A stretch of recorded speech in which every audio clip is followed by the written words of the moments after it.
வணக்கம். என் பேர் ஸ்ரீராம். நான் அந்த ஏஎல்பி சேர்ந்ததுக்கு காரணங்கள நான் சொல்லிடுறேன். அதுக்கு முன்னாடி முதல்ல குருவுக்கு நான் வந்தேன்னு சொல்லிக்கிறேன். குருப்பியோ நமக்கு. பொதுவுடைமூர்த்தி ஐயாக்கு. நான் நான் வந்து நேட்டிவ் கோயம்புத்தூர் தான் என்னோட நேட்டிவ். நான் பிறந்து வளர்ந்ததெல்லாம் அங்கே தான் இருந்தேன். படித்த வரைக்கும் எல்லாம் முடிச்சுட்டேன். அப்புறம் வேலை நிமித்தமாக நான் இங்கே சென்னையில் வந்து ஒரு 20 வருஷமாக நான் இருக்கேன். நான் இந்த ஏஎல்பி எதுக்கோசரம் சேர்ந்தேன். எனக்கு நிறைய நெருக்கடிகள் வாழ்க்கையில் எக்கச்சக்கமாக வந்துக்கிட்டே இருக்குது. நம்மளுக்கு என்ன பண்ணுறோம், எதுக்கு பண்ணுறோம், என்னன்னு தெரியாமையே நெருக்கடிகள் நம்ம வரிசையாக வந்துக்கிட்டே இருக்குது. நிறைய நானும் ஜாதகங்களை பார்த்துருக்கேன், நிறையா ஜோசியர்களை பார்த்துருக்கேன். எல்லோரும் வந்து அவங்க டைம் வேஸ்ட் ஆச்சோ, என் டைம் வேஸ்ட் ஆச்சோ, பணமும் வேஸ்ட் ஆச்சோ, எனக்கு அதை பற்றிலாம் தெரியாது. பட் எனக்கு எதுவுமே சரியாக வரல ஆக்சுவலாக. எந்த ஒரு இதுவும் எனக்கு இது அப்போ தான் நிறைய வீடியோஸ் நான் பார்த்துட்ருப்பேன். இந்த ரீல்ஸ் இந்த மாதிரி பார்த்துட்ருக்கிறது ஒரு நாள் வந்து எனக்கு முதல்ல வந்து ஒரு 2 வருஷத்துக்கு முன்னாடி நீம் கரோலி பாபாவை பற்றி ஜஸ்ட் ஒரு வீடியோ நான் பார்த்தேன். அதுக்கப்புறம் அவரை பற்றி ஒரு ஷார்ட்டாக நான் அந்த வீடியோவை பற்றி நான் நீம் கரோலி பாபா யார் என்ன ஏதுங்கிறத நான் அந்த வீடியோ பார்த்தேன். அப்போ எனக்கு ஒரு சந்தோஷம், என்றைக்காவது நம்ம வாழ்க்கையில் கண்டிப்பாக ஒரு தடவை பார்த்துட்டு வரணும் அப்படின்னு சொல்லி தோணுச்சு.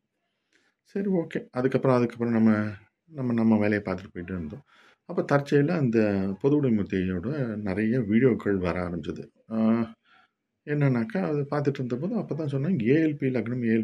எனக்கு நான் ஜாதகம் பார்த்தபோது கூட 2-3 பேர் ஏஎல்பியில் சொல்லட்டுமா அப்படின்னு கேட்டாங்க. அப்படின்னு என்னங்க அப்படின்னு கேட்டபோது, லக்னம் வளருது, லக்னம் வந்து மாறிட்டே இருக்கும், வளர நீங்கள் வளர அப்படின்னு சொல்லி சொன்னாங்க. எனக்கு அது வந்து புரியல. சரி சொல்லுங்கள் அப்படின்னு சொல்லி கேட்டேன். பட் அவங்க சொன்னதெல்லாம் எனக்கு ஒன்றும் பெருசாக ஒரு இது இல்லைன்னு, ஒரு திருப்தி இல்லாமல் தான் இருந்தது. சரி, ஓகே, பார்த்துட்டேன். அப்புறம் நான் என்ன பண்ணேன், போக ஒன்றுன்னா பார்க்க ஆரம்பித்தேன். என்னடா இது அப்படின்னு சொல்லிட்டு. அப்போ தான் இந்த ஏஎல்பி சரி நான் வந்து ஆக்சுவலாக ஜூலை மாதம் ஏப்ரல் மாதத்துலேருந்து பார்த்துட்டு நான் 2-3 தடவை ஃபோன் பண்ணி ஆஃபீஸ்க்கு ஃபோன் பண்ணி கேட்டிருக்கேன். அப்போ சொன்னாங்க உடனே சரிங்க. அப்புறம் என்னால் அந்த சமயத்தில் எனக்கு பணம் புரட்ட முடியல ஆக்சுவலாக சட்டுன்னு. ஏன்னா குழந்தைக்கு படிப்புக்கு செலவுக்கு தேவைகள் இருந்தது. அதனால் நான் அதை அப்படியே வச்சுட்டு போயிட்டே இருந்ததுனால என்னால் எதுவும் பண்ண முடியல. சரி, ஓகே. அப்புறம் திருப்பி என்னாச்சு, நடுவில் ஒரு பணம் சேர்ந்த மாதிரி ஒரு பணம் வந்தது. அப்போ டக்குன்னு என்ன பண்ணேன், நான் அதை எடுத்து நான் ஒதுக்கி வச்சுட்டு கட்டிட்டேன் ஆக்சுவலாக. கட்டிட்டு ஜாயின் பண்ணிட்டேன். நான் ஜாயின் பண்ணது ஒரு 2-3 நாளைக்கு முன்னாடி தான் ஜாயின் பண்ணேன். சரி, வீடியோஸ்லாம் பார்க்க ஆரம்பித்தேன். ஓகே. பட் ஃபஸ்ட் நாள்லேருந்து சொல்லிக் கொடுக்க அதனோட சுவாரஸ்யம் அதிகமாச்சு எனக்கு. சுவாரஸ்யம் அதிகமாகிற போது என்ன ஆச்சுனாக்கா, இதில் வந்து தெரிய ஆரம்பிச்சது. ஓகே, என்னாலையும் பண்ண முடியுமா? நான் ஜாதகம் எனக்கு ஜோசியம்ல இந்த கட்டம் இதெல்லாம் சொல்லுவாங்க. எனக்கெல்லாம் எதுவுமே புரியாது.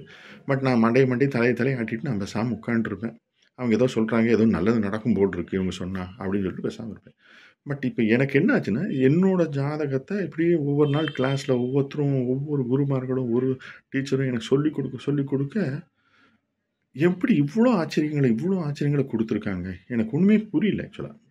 சில டைம் என்னடா இப்படி இவ்வளோ துல்லியமாக இவ்வளோ பர்ஃபெக்டாக சொல்கிறாங்களே, இதில் என்னது எனக்கும் அதாவது நம்ம எல்லாரும் மனசை டக்குன்னு உடனே ஏற்றுக்காது. ஸோ அதில் ஏதாவது இருக்கா அப்படின்னு யோசிச்சு சேர்ப்போம். ஸோ அந்த மாதிரி யோசிக்கும்போது இதில் யோசிக்கிறதுக்கு ஒன்றுமே இல்லை. ப்ளெயினாக எல்லாமே அப்ரப்டாக எல்லாமே சொல்லி கொடுக்குற மாதிரி இருந்தது. எப்படி இவ்வளோ இதாக சொல்கிறேங்க. அப்புறம் தான் நினச்சேன், சரி ஒரு பேரை பொதுவுடைமூர்த்தி, ஸோ மக்களுக்கு இது பொதுவுடைமையாக கொடுக்கறதுக்கு தான் இப்படி பேர் வச்சுருக்காரோ என்னமோ தெரில அப்படின்னு நினச்சி நான் சந்தோஷப்பட்டேன் ஆக்சுவலாக. ஆனால் நம்ம படிக்கிற கல்விகள் எல்லாமே பார்த்தீங்கன்னாக்கா நம்மளுக்கு தான் யூஸ் ஆகும். சில கல்விகள் தான் மக்களுக்கு சேவை செய்கிற மாதிரி வரும். பார்த்தீங்கன்னா டாக்டரு, இந்த ஆடிட்ரு, இன்ஜினியர் இவங்கெல்லாம் பார்த்தீங்கன்னா மக்களுக்கோசம் சேவை செய்கிறாங்க. நர்ஸு இந்த மாதிரி இருக்காங்க. பட் எனக்கு இந்த ஜோசியத்துலேயும் படித்ததுக்கு அப்புறம் தான் எனக்கு தோணுச்சு, இதுவும் நம்ம வந்து பல பேருக்கு சொல்லிக் கொடுக்குறது, இதனால நிறையா பலன்கள் இருக்குது அப்படிங்கிறது. ஏன்னா எல்லாருக்குமே தேடல் இருக்குது. அந்த தேடல் இருக்கிற போது மக்கள் யோசிப்பாங்க, யார்கிட்ட போய் கேட்குறது என்னன்னு. நானே இப்போ வந்து 2-3 என் கூட ஒர்க் பண்ணுற 4-5 பேர்த்துக்கு நான் சொன்னேன். சொன்ன உடனே ஆச்சரியப்பட்டாங்க. எப்படிங்க இவ்வளோ கரெக்டாக சொல்கிறீங்க? ஆமாங்க, நீங்கள் சொல்கிறது கரெக்டாக இருக்குது. ஒருத்தருக்கு வந்து 6-8 இதில் இருந்தது. அப்போ சொன்னேன், தீரக்கூடிய பிரச்சனைக்காக தீராத பிரச்சனையாக மாற்றிருக்கியா அப்படின்னு கேட்டேன். ஆமாங்க அப்படி. என்ன ஆச்சுன்னா, எனக்கும் என் தங்கச்சிக்கும் சொத்து தகராறு, நான் கேஸ் போட்டிருக்கேன். ஏன் அது தீரக்கூடிய பிரச்சனை ஏன் போய் தீராத பிரச்சனையாக மாற்றிக்கிட்டே நீ அப்படின்னு.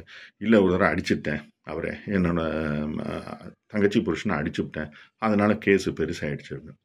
அப்புறம் தான் சொன்னேன். அப்புறம் அவர் அதெல்லாம் பார்த்துட்டு நான் சில சொன்னேன், இந்த மாதிரி பண்ணுங்க, கொஞ்சம் சீக்கிரமாக இது அதாவது நீங்கள் தீரக்கூடிய பிரச்சனையை தீராத பிரச்சனையாக மாற்றிட்டீங்க. நீங்கள் வந்து தீராத பிரச்சனை தீரக்கூடிய பிரச்சனையாக மாற்றுங்க. கொஞ்சம் கொஞ்சமாக உங்கள் தங்கச்சிக்கிட்ட பேசுங்க. சப்போஸ் இல்லைன்னா வேண்டாம், எதுவுமே வேண்டாம், நீங்கள் கொடுத்துருங்க ஒண்ணும் தப்பில்ல. நம்மனால சம்பாதிக்க முடியும். நீங்க குடுத்தீங்கன்னா, கண்டிப்பா திரும்பி உங்களுக்கு கிடைக்கும்." அப்படிங்கிற மாரி சொன்னேன். சரி அவரு கேட்டு, "சரி எப்போ வருதுன்னா?" அப்புறம் டைம் பீரியட்லாம் ஏதோ இருந்தது. அதெல்லாம் நான் சொன்னேன். "சரி ஓகே நான் பார்த்துடலாங்க" அப்படின்னா. "ஆனா நீங்க கரெக்ட்டா சொல்றீங்கண்ணா. எப்படி சொன்னீங்கன்னு எனக்கு தெரியல" அப்படின்னாரு. எனக்கே ஆச்சரியம். என்னடா இவ்ளோ நல்லா இருக்கா? நம்ம சொல்றது கூட பலிக்குமா அப்படின்னு. அப்புறம் தான் பார்த்தேன் இவங்க சொல்லிக் குடுக்குற இந்த விஷயங்கள் அவ்ளோ தெளிவா இருந்தது எல்லாத்துக்குமே. ஸோ எனக்கு ரொம்ப சந்தோஷமா இருந்தது. ஓகே. அப்புறம் இத கன்டின்யூ பண்ண ஆரம்பிச்சேன். அப்பதான் எனக்கு அப்புறம் அந்த டீச்சர்ஸ், கோச்சஸ் எல்லாம் கேட்பாங்க. "என்ன நெக்ஸ்ட் லெவலுக்கு நீங்க போறீங்களா?" அப்படிம்பாங்க. அருமையா இருக்கு. கண்டிப்பா நான் போயே ஆகணுங்கிறத நான் அப்ப டிசிஷன் எடுத்துட்டேன். அப்புறம் நானும் முக்கியமா என்னோட கோச்சுக்கு நான் மிகப்பெரிய நன்றி சொல்லிக்கணும். சக்திகுமார் சார் ஆக்சுவலா. அவரு ராஜபாளையத்துல இருக்காரு. அவரு ஒரு விவசாயின்னு தான் சொல்லியிருந்தாரு ஆக்சுவலா எனக்கு தெரிஞ்சு. பட் என்ன அருமையா சொல்லிக் குடுத்தாரு தெரியுங்களா? சில விஷயங்கள்லாம் எனக்கு நமக்கு கிளாஸ்லயே எல்லாமே ஓரளவுக்கு புரிய ஆரம்பிச்சது. சில விஷயங்கள் எனக்கு புரியலன்னோனே அவர்ட்ட கேட்டேன். அவர் சின்ன குழந்தைக்கு சொல்லிக் குடுக்கணும்னு அருமையா சொல்லிக் குடுத்தாரு. கண்டிப்பா அவருக்கு ஒரு மிகப்பெரிய நன்றிய நான் சொல்லிக்கிறேன் நான் இந்த இந்த சமயத்துல. இந்த மாரி ஒவ்வொரு வாத்தியார்களும், அங்க இருக்க டீச் பண்ற ஒவ்வொரு கோச்சஸும், டீச்சர்ஸும் அதாவது அ இவங்களுக்கு தெரியாது. அப்படிங்கிற ஒரு எண்ணமே அவங்களுக்கு இல்ல. இவங்களுக்கு தெரியும். புரிய வச்சா போதுங்கிற மாரி சொல்லிக் குடுக்க ஆரம்பிச்சாங்க. ஸோ அதாவது எனக்கு தெரியாதுங்கிறது அவங்களுக்கு தெரியாது. பட் ஆனா அத தெரியாதவங்களுக்கும் புரிய வச்சு, தெளிவா புரிய வச்சதுங்கிறது உண்மையிலே hats off them actually everybody. கண்டிப்பா அவங்க எல்லாத்துக்குமே நானு வணங்குறேன். அதுவும் ஒவ்வொருத்தரும் சொல்லணும் ஆக்சுவலா. எல்லாருமே அவ்ளோ அருமையா சொல்லிக் குடுத்துட்டு இருந்தாங்க. அப்புறம் அதே மாரி கேள்வி பதில்களுக்கும். அதுவும் பொதுவுடைமூர்த்தி ஐயா வராருனாலே அவ்வளோதான். அப்படியே மனசு அப்படியே படபடன்னு ஒரு சந்தோஷத்துல இருக்கும் ஆக்சுவலா. ஏன்னா, அவர் என்ன சொல்றாரு? ஏன்னா, ஒவ்வொரு விஷயமும் அவரு அனுபவிச்சு சொல்லுவாரு. அந்த ஒரு ஒரு 10 நிமிஷம், 15 நிமிஷம், இல்ல ஒரு 20 நிமிஷம் கிட்டத்தட்ட சில நாள்லாம் 1 மணி நேரம் கூட பேசுவாரு. அருமையா அப்படியே போயிட்டே இருக்கும். ஸோ, இந்த சமயத்துல தான் ஒரு நாள் நீம் கரோலி பாபா பத்தி நான் யோசிச்சுட்டு இருந்தபோது, இவர் அந்த நீம் கரோலி பாபாவோட வீடியோ போட்டாரு. எனக்கு லைவு. நான் ஆஃபீஸ்ல உட்காந்துட்டுருக்கேன். அந்த லிங்க் வந்தோனே கிளிக் பண்ணி பார்க்குறேன். பார்த்தா நீம் கரோலி பாபா. எனக்கு உண்மையிலேயே புல்லரிச்சிருச்சு ஆக்சுவலா. இப்ப சொல்றபோது கூட எனக்கு புல்லரிக்குது ஆக்சுவலா பார்த்தீங்கன்னா.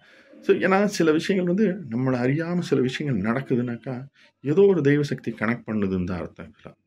ஸோ இந்த விஷயம் கண்டிப்பா பல பேருக்கு சென்றடையணும் ஆக்சுவலா.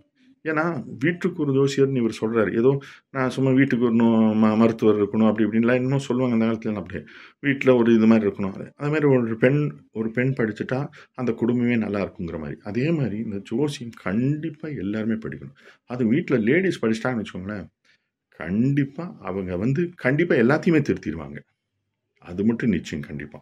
பட் என்னன்னா, இதுல நெறைய எனக்கு என்ன வரும்னா, இந்த ஜோசிய பத்தி நான் சொல்ல ஆரம்பிச்சேன்னு வச்சுக்கோங்களேன், எனக்கு நெறைய நட்பு வட்டம் பெருசாகுன்றது கண்டிப்பா பெரிய நம்பிக்கை இருக்கு. ஸோ, இதுல என்ன சொல்ல வரேன்னா, எனக்கு எல்லாருமே சொல்லிக் குடுத்த டீச்சர்ஸ் எல்லாத்துக்குமே நான் கோடான கோடி நன்றி சொல்லிக்கிறேன் ஃபர்ஸ்ட்டு. பொதுவுடைமூர்த்தி ஐயாவுக்கு ரொம்ப நன்றி. ஏன்னா, இந்த மாரி விஷயங்கள் எல்லாம் எல்லாருமே சொல்லிக் குடுக்கணும்னு அவசியம் இல்ல. வேணாம். அந்த மாரி இருக்கிறபோது, இவரு அ வெளியில சொல்லிக் குடுத்து அவரோட ஏன்னா, அவர் என்னன்னா எத்தன வருஷ அனுபவத்த ஜஸ்ட் லைக் தட் ஒரு 15 நாள், 20 நாள்ல சொல்லிக் குடுக்குறாருங்கிறது மெ பெரிய கிரேட்னஸ் தான் ஆக்சுவலா சொல்லப்போனா.